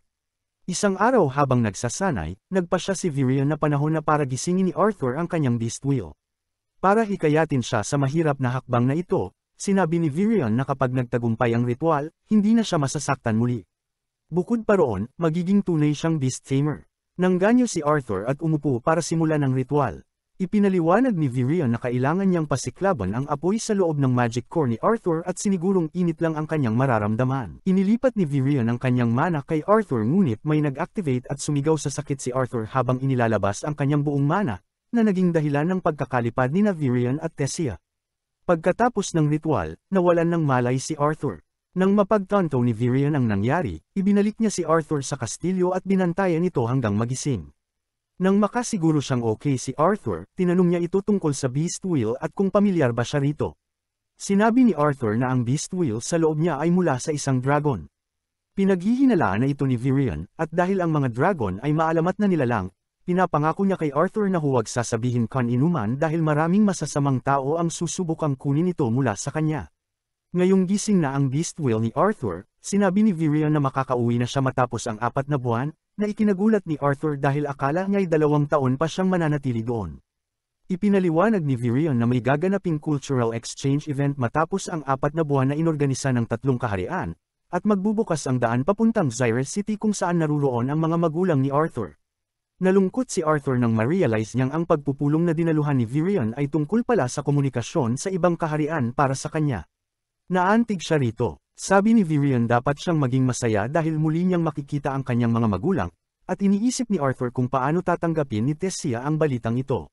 Sinabi ni Virion na huwag siyang mag-alala dahil alam na ito ni Tessia mula sa kanyang mga magulang. Kinagabihan, kinausap ni Arthur ang Dragon Egg tungkol sa nalalapit niyang pag-alis nang biglang lumiwanag ito. Habang unti-unting napipisa ang itlog, natakot si Arthur kung ano ang lalabas. Ngunit nang mabasag ang shell, isang cute na maliit na dragon na parang kuting ang lumabas. Agad na nabighani si Arthur sa kanyang kakulaitan. Ngunit nang bigla siyang kinagat nito sa braso, napagtanto niyang hindi ito ganoon kabait. Pero ang totoo, kinagat siya ng dragon para lagyan siya ng seal. Ngayon, naririnig na ni Arthur ang boses nito, kahit puro kalokohan lang ang sinasabi nito. Masaya pa rin siya na naririnig na niya ito. Pinangalanan niya itong Sylvie, mula sa pangalan ng kanyang ina na si Sylvia, at nag-isip kung ano ang ibig sabihin ng seal sa kanyang braso. Sa kahit anong kaso, hindi siya makapaniwala na isa na siyang ama sa edad na 8 taon. At habang nagtataka kung parang nasa Mushoku Tensei na naman siya'y nakatulog. Ang pagdating ng bagong alagang ito ay nakakagulat, at sabik akong malaman kung paano tatanggapin ito ng iba, lalo na si Tessia na kilala sa kanyang masiglang personalidad. Dumating ang susunod na umaga ng kasing bilis ng kaya nito. At gaya ng dati, si Tessia ang gumising kay Arthur mula sa kama. Bilang isang malalim matulog, wala talagang epekto ang magaan na haplos ni Tessia kaya inalis niya ang takip nitong kumot, at doon niya nakita ang kakaibang nilalang. Napalakas ang kanyang sigaw kaya't nagising si Arthur. Ang sigaw na inaakala kong gawa ng takot ay taliwas pala, si Tessia ay tuwang-tuwa sa bagong nilalang na ito. Binuhat niya ito at Neil Arrow na parang sanggol. Magkasama silang pumunta sa training ground upang makipagkita kay Virion. Habang naglalakad, ginagawa ni Tessia ang lahat upang mapalapit sa kanya si Sylvie. Ngunit ang alagang ito, pasensya na, halimaw pala, ay mas gusto lang ang kanyang amo. Pagdating nila sa training ground, hindi nagulat si Virion. Tinanong niya kung ito ba ay bunga ng assimilation ng Beast Wheel at sinabi ni Arthur na oo. Habang tinitingnan ni Arthur si Sylvie at iniisip kung paano siya maaaring itakwil ng lipunan, puno ng tanong ang kanyang mukha. Kahit hindi pa niya ito sinasabi, alam na ni Virion ang kanyang iniisip at agad sinabi na wala itong problema. Walang maniniwala na may dragon sa una pa lang, kaya pwede nilang sabihin isa lang itong espesyal na mana beast. Opisyal na nagsimula ang training sa araw na iyon at sinabi ni Virion na ngayong nailabas na ni Arthur ang kanyang beast mana, ang pinakamainam na gawin ay sanayin ito. Ano pa ba ang mas perpektong paraan ng pagsasanay kundi ang physical duel? Nag-transform si Virion sa kanyang spirit beast. Ang nilalang na ito ay kahindek-hindek. Ang tunog, enerhiya, at kahit ang madilim na liwanag mula rito ay nagpapayanig sa mga bata. Sila'y natakot. Para mas lalo pa, sinabi niya kay Arthur na labanan siya sa anyong iyon. Labanan siya, hindi maimagine ni Arthur iyon. Ni hindi niya makita ang nilalang at patuloy itong nawawala. Sumuko siya kaagad sa laban at tinanggap na talo na siya. Bumalik si Virion sa kanyang anyong elf at ipinaliwanag kay Arthur na ang nilalang na iyon ay tinatawag na Shadow Panther. Natutunan itong gamitin ng tunog at ilaw sa paraang hindi mo mararamdaman ang presensya nito. Sa kabila ng husay nito, ubos naman agad ang enerhiya ni Virion. Dahil tapos na siyang pahirapan si Arthur, kumuha siya ng pamalo para magsanay na sila ng maayos. Ilang araw ang lumipas, naging linggo, at marahil buwan na rin. Nasanay na ni Arthur ang kanyang beast will at mana. Malakas na siya ngayon at kaya na niyang labanan ang Shadow Panther. Habang papalapit na ang pagbubukas ng gate, nararamdaman na ni Tessia ang bigat ng nalalapit na pamamaalam ni Arthur. May ginanap na party sa lungsod bago ang exchange pero hindi siya makapagsaya dahil paalis ang kanyang kaibigan kaya pinilit siyang ngumiti ni Arthur. Isa na namang papalapit na araw. Habang nasa lungsod siya, may batang lalaki ang bumangga sa kanya at tiningnan siya ng kakaiba dahil siya ay tao. Ang batang lalaki ay si Fairith. Natatandaan mo ba siya? Siya ang elf na naghamon kay Arthur noon at natalo sa isang suntok. Nilapitan siyang muli ni Fairith at tinanong kung naaalala siya ni Arthur pero sinabi nitong hindi. Sino bang masisisi kay Arthur? Mukha ngang walang dating ang bata habang pilit nagpapaliwanag kung sino siya. Ipinilit pa rin ng bata na handa na siya sa round 2 nanograms laban at sigurado siyang kaya na niya si Arthur. Ngunit ang kinalabasan ng laban ay kapareho rin ng una, tinamaan siya ni Arthur at bumagsak sa lupa. Sinabi ni Tessie kay Arthur kung sino ang batang iyon at iniabot ni Arthur ang kanyang kamay para kamayan si Fairith. Sa gulat ng lahat, tinanggap ni Fairith ang pakikipagkamay at inamin na gusto lang naman niyang maging kaibigan ni Arthur at nasaktan siya noon dahil hindi siya inalok ng pagkakaibigan. Nagkwentuhan sila at nalaman ni Arthur na sasama rin pala si Fairith sa exchange program. Ibinunyag ni Fairith na lahat ng anak ng Maharlika ay sasali. Hindi niya ito alam dahil hindi pa sinasabi ni Tessie kung sasama rin siya. Tumingin siya kay Tessie para tanungin, pero si Fairith na ang sumagot. Hindi raw siya sasama dahil ayaw nilang mawala ulit ang mahina nilang prinsesa. Mahina, hindi mo dapat tawagin si Tia ng ganun lalo na't alam mong malakas siya. Dahil tinawag siyang mahina, kailangan niyang patunayan ang lakas niya. Sinuntok niya si Fairith, lumipad ito sa ere, at bumagsak parang bola sa bouncing castle. Nawalan siya ng malay agad. Hindi ko pa kailanman nakita ang prinsesa na binugbog ang isang tauhan niya. Ngayon lang. Dahil sa eksenang iyon, agad siyang hinayla ni Arthur palayo. Pagkalayo nila, pinagsabihan siya ni Arthur na bilang prinsesa, dapat ay disente siya at hindi na mamalo ng tauhan. Wala siyang pakialam. Ang dami niyang iniisip, lalo na't paalis na si Arthur at si Fairith pa ang bumagsak sa bitag. Nagreklamo siya na iiwan siya ni Arthur at pati siya'y sinasabihan na parang tatay niya. Tinawag niya si Arthur na matanda at tumakbo palayo. Pumunta siya sa kanyang kwarto at umiyak. Nang mapagtanto ni Arthur na malungkot siya, pumasok siya sa bintana bitbit ang bellflowers. Napansin siya ni Tessie at nilapitan siya. Inilagay ni Arthur ang bellflower sa kanyang tainga at inanyayahan siyang lumabas. Naglakad sila sa gubat sa kabila ng babala na bawal doon. Nagpaningas siya ng apoy upang magpainit at naupo sila para mag-usap. Nagsimulang antukin si Tessie at inanyayahan siya ni Arthur na matulog ngunit gusto niyang manatili sa tabi nito. Nag-usap sila tungkol sa mundo ng mga tao pero nakatulog siya sa gitna ng kwento. Kinabukasan, handa nang umalis si Arthur. Binigyan siya ni Virion ng compass upang hindi maligaw at ipinaliwanag na may tanda ito ng Erelith kaya't makakabalik siya kung gugustuhin. Palihim ding sinabi ni Virion na alam niyang magkasama sila kagabi. Nagtanong si Arthur kung nasaan si Tessie bago siya umalis ngunit inakala niyang masyado itong malungkot para magpaalam. Habang nasa harap ng portal kasama ang ibang mga bata, tinawag ni Tessie ang pangalan niya at tumakbo papalapit. Nadapa pa siya habang tumatakbo. Niyakap niya si Arthur at pinaalalahanan siyang kumain sa kanyang pagbabalik. Niyakap siya ni Arthur at sinabing mamimiss niya ito. Sa gitna ng luha, sinabi rin ni Tessie na mamimiss niya ito. Bumukas ang portal. Isa itong emosyonal na pamamaalam. Matapos ang mahabang biyahe, nakabalik na si Arthur sa kaharian ng tao.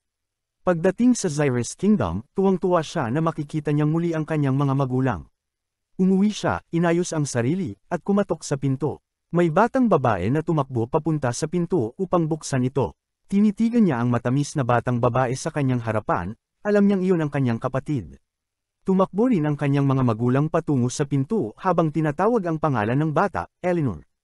Pagbukas ng pinto, hindi agad nakariyak ang mga magulang niya sa sobrang gulat.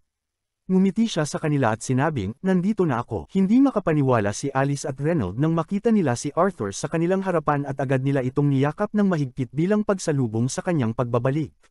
Sinabihan ng anak si Alice na huwag umiyak, at humarap si Arthur sa kanya, napagtanto niyang ito pala ang kanyang kapatid na si Eleanor, na handa niyang ayalay ang kanyang buhay para sa kanya.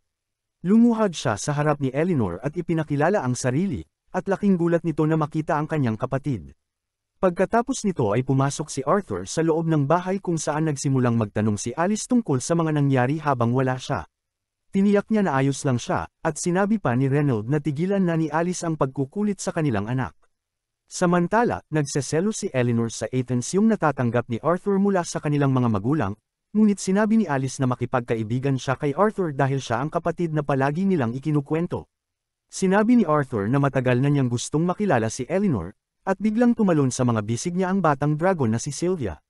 Nang makalmado na ang lahat, ikinwento ni Arthur sa kanyang pamilya ang lahat ng nangyari matapos silang magkahiwalay, ngunit hindi niya binanggit si Sylvia dahil hindi niya alam kung paano sila magre-react. Sinabi niya na nakaligtas siya sa pagkahulog dahil sa armor. Ikinwento rin niya kung paano niya nailigtas si Tess at kung paanong nanatili siya sa kaharian ng mga Elven sa mga sumunod na taon upang magsanay at magpagamot. Itinago niya ang tungkol kay Sylvia at sa kanyang beast core, at sinabi na si Sylvia ay isang mana beast na inampun niya matapos mamatay ang ina nito. Naniwala ang kanyang mga magulang at natuwa na ligtas siya.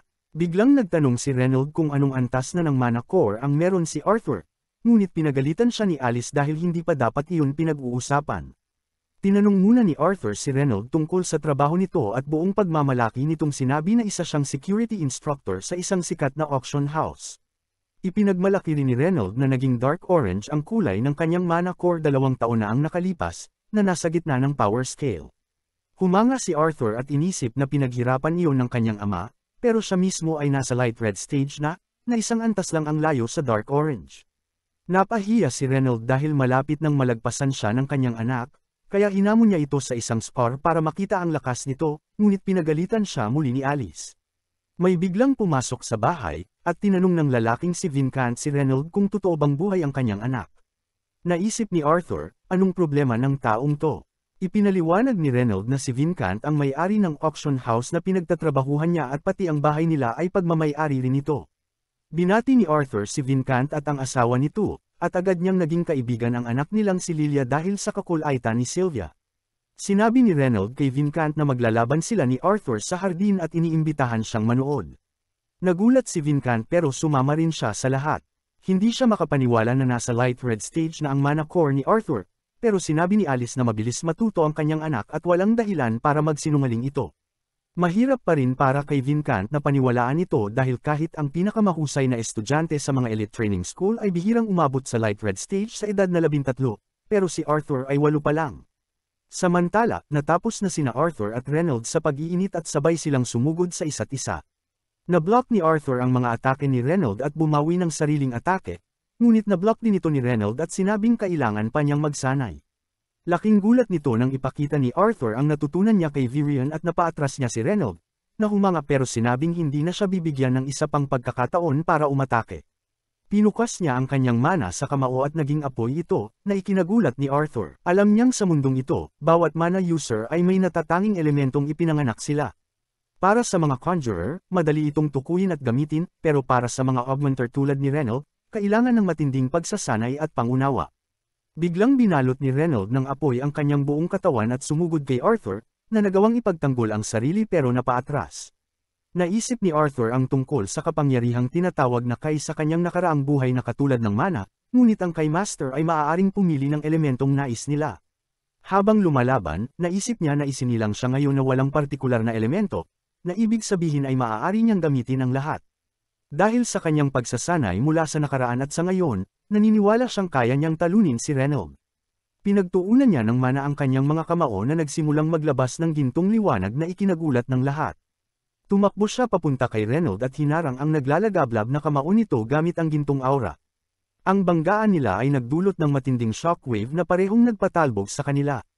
Naging agresibo si Reynold at nakalapat ng malakas na suntok kay Arthur. Habang muling tumatakbo si Arthur, naalala niya ang paggamit niya ng Kai Mastery sa pagsasanay kay Virion na lubhang nagpabuti ng kanyang resulta. Mabilis niyang na-master ang fire element kaya napagpasyahan ng matandang elf na itulak pa siya sa mas mataas na antas. Habang inaalala niya ito, pinalabas muli ni Arthur ang gintong aura at ginawang kidlat. Ang mga boltahe ng kidlat na lumalabas sa kanyang katawan ay nagsunog ng damuhan at napatitig lang si Reynold, dahil na-master ni Arthur ang mas mataas na anyo ng fire magic. Sabi ni Arthur sa kanya na masyado pang maaga para mag-ulat dahil marami pa siyang itinatago. Bigla siyang gumamit ng water magic at ginamit ang tubig mula sa fountain para atakihin si Reynold. Lahat ay nagulat nang makita siyang gumagamit ng dalawang klase ng magic ng sabay, at bahagyang nakaiwas si Reynold sa ataking mula sa kanyang likuran. Dahil doon, agad na pinigil ni Arthur ang kanyang mga atake at niyakap siya ni Reynold. Sinabi nitong sobrang proud siya sa kanya at tinanong kung kailan niya natutunan iyon. Sinagot siya ni Arthur na kamakailan lang niya natutunan iyon, pero hindi pa niya gaanong makontrol ang tubig. Habang normal lang ito para kina Alice at Elena, hindi makapagsalita sina Vincent at ang kanyang asawa, pareho nilang iniisip na henyo si Arthur. Maya-maya'y bumalik na silang lahat sa loob at naupo sa paligid ng hapagkainan. Sinabi ni Vincent kay Reynold na maliwanag ang kinabukasan ng anak niya. Sumang-ayon si Reynold, sinabing alam na niya iyon mula nang magising ni Arthur ang kanyang manakor sa edad na 3 at masira ang bahay nila. Nagulat si Vincent sa narinig, at habang tumatawa si Reynold ng may pagmamalaki, nahulog siya kasama ng kanyang upuan. Biglang tumayo si Vincent at iminungkahi na ipadala si Arthur sa Zyrus Academy. Nagulat si Reynold at tinanong kung sigurado siya, dahil ang Zyrus Academy ang pinakamahusay na paaralan para sa mga mago sa buong kontinente. Buong pagsang-ayon ng asawa ni Vincent at sinabi sa mga magulang ni Arthur na huwag mag-alala sa bayarin dahil nais nilang sagutin ito, umaasang balang araw ay magdudulot ito ng pakinabang sa kanila. Kinabahan si Alice sa alok na iyon at sinabing hindi pa nila alam kung tatanggapin ng Academy ang anak nila. Pero buong kumpiyansang sinabi ni Vincent na kilala niya ang direktor ng Academy at may magagawa siya. Biglang nagsalita si Arthur, sinabing dahil tungkol ito sa kanya, nararapat lang na may boses siya sa desisyon. Sinabi niyang kakabalik lang niya sa kanyang pamilya at ayaw pa niyang lumayo agad. Naintindihan ni Vincent ang dahilan niya at saka nagpaalam si Arthur, sinabing napagod siya sa sparring match. Pumasok siya sa gusali ngunit sinundan siya ni Lilia, na simula nang makita ang kapangyarihan niya ay naging tagahanga na niya. Sinabi nitong maling direksyon ang tinatahak niya at yayain siyang sumama dahil may mas magandang lugar siyang ipapakita. Dinala niya si Arthur sa kusina sa basement kung saan masaya siyang nakipagkwentuhan sa mga alila at sinabihang maghanda ng masasarap na pagkaing karne para sa kanya. Sinabi ng matandang katulong na maghinay-hinay siya sa pagkain dahil nadagdagan ang timbang niya, pero agad siyang sinagot ni Lilia at sinabing huwag pag-usapan ang timbang niya. Nagulat si Arthur sa ganitong ugali ni Lilia dahil tahimik lang ito dati. Sabi ng isa sa mga alila, palagi siyang pumupunta roon kapag stressed siya. Nagtaka si Arthur at ipinaliwanag ng alila na gusto ng mga magulang ni Lilia na magising siya bilang mago kaya mabigat ang dinadala niya. Kinagabihan, pinuntahan siya nina Alice at Reynold sa kanyang kwarto para makipag-usap pa. Sinabi nilang natutuwa silang bumalik siya at sobrang proud din sila sa kanya. Sinabi nilang magiging isang dakilang mago siya balang araw. Gusto sanang may sabihin si Arthur, pero pinigilan siya nila at sinabing bukas na lang nila ituloy ang usapan. Sa ganoon, nagpaalam sila ng good night at pinatulog siya. Kinaumagahan, agad na tumakbo si Arthur sa bulwagan pagkagising dahil may dumating na mga dating kaibigan para makita siya. Sila ay mga kasama ng kanyang mga magulang sa grupo, at masaya silang makita siyang bumalik. Niya si Angela na niyakap siya ng mahigpit hanggang sa hindi na siya makahinga, at pagkatapos ay nag-high five sila ng tank na si Durden. Patuloy na nagtatalo sina Adam at Helen habang binabati si Arthur, at biglang inipuan ni Jasmine si Arthur kahit walang dahilan kundi gusto lang niya siyang hawakan. Niyakap niya ito at sinabing patawarin siya dahil kasalanan niya ang lahat. Matapos ang emosyonal na muling pagkikita, ikinwento ng grupo ang kanilang mga misyon sa malalayong lugar at gaya ng dati, nagtatalo pa rin sila sa maliliit na bagay. Habang pinakikinggan sila, napagtanto ni Arthur na marami pa siyang hindi alam sa mundong ito at ang pagiging adventurer ay magandang paraan para matuto. Pero habang nakatingin siya sa kanyang pamilya, iniisip niyang hindi pa siya handang iwan silang muli. Salamat sa panunood. Kung gusto niyo pa ng ganitong content, comment niyo lang, like and subscribe na din kayo mga lods.